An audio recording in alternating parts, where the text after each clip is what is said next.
Charles Leclerc and Carlos Sainz, the Ferrari Driver Duo since 2021. Two individuals who have been trying for years to improve the fortunes of the Prancing Horse. Alongside them, a myriad of other people, with many different roles, who together make the maximum effort to optimize processes. Optimize is a transitive verb that inhabits the cognitive abilities of the Ferrari Racing Department. Ultimately, the work done by the Spaniard and the Monegasque since they shared the Ferrari Formula, one garage, should be considered very good.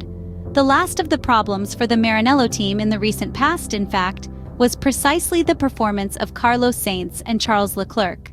On the contrary, the headaches suffered were primarily at a technical level, because if in Formula One the car is not up to par, not even the best driver in the history of the sport can transform its performance, especially nowadays when the performance contribution of those behind the wheel of a single-seater presents significantly lower levels of impact than decades past. But fortunately, the red team has regained its senses.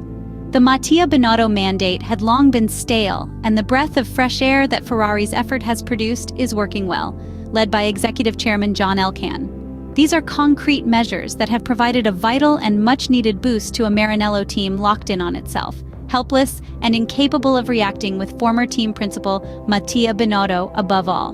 With French manager Frédéric Vasseur at the helm, Scuderia Ferrari is another story to describe it in colloquial terms.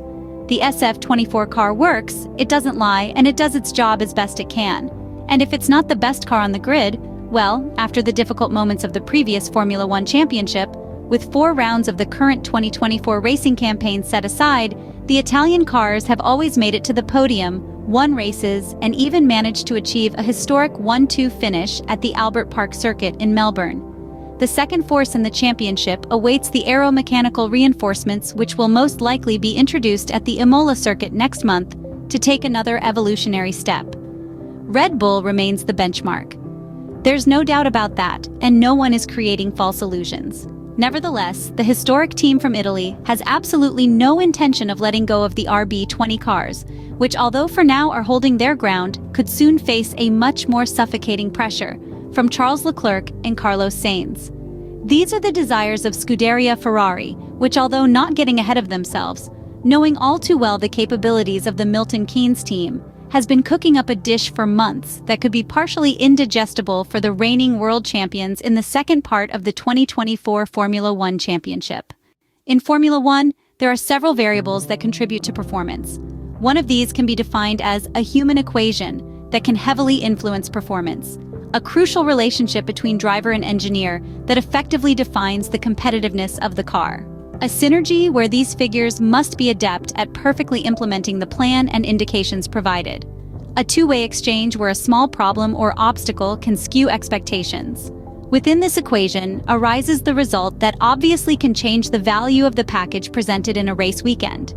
In the preparation phase for the race weekend, the parameters evaluated by Ferrari are multiple. We are talking about a series of mathematical calculations studied on the drawing board.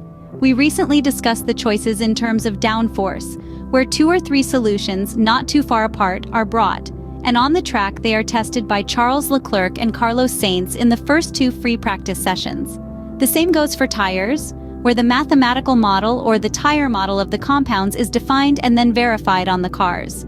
Not to forget the indications from the scans regarding the front and rear ground clearances with the relative stiffness of the suspension setups to decide which compromise to prioritize in order to maximize the result of qualifying and the race.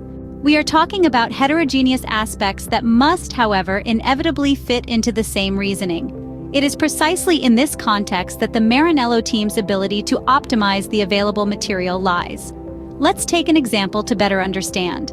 When Charles Leclerc or Carlos Sainz take to the track with the baggage of choices and considerations shared with the Ferrari engineers, they must be able to explain the car, to precisely describe the sensations at the wheel, to facilitate the role of the technicians who, once they understand the driver's perception, offer possible adjustments to the setup. Clearly, the same driver can easily request and obtain the type and extent of modification based on their experience.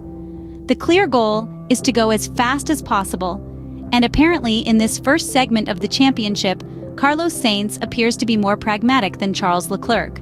there is a subtle difference that, at this point, should be taken into consideration. The ideal and fastest setup only exists theoretically. This is because each individual driver is capable of reaching their maximum performance with certain characteristics. Carlos Sainz's approach seems practical, while Charles Leclerc might be inclined towards achieving maximum theoretical performance, which remains theoretical since what is optimal in theory does not perfectly align with his driving style.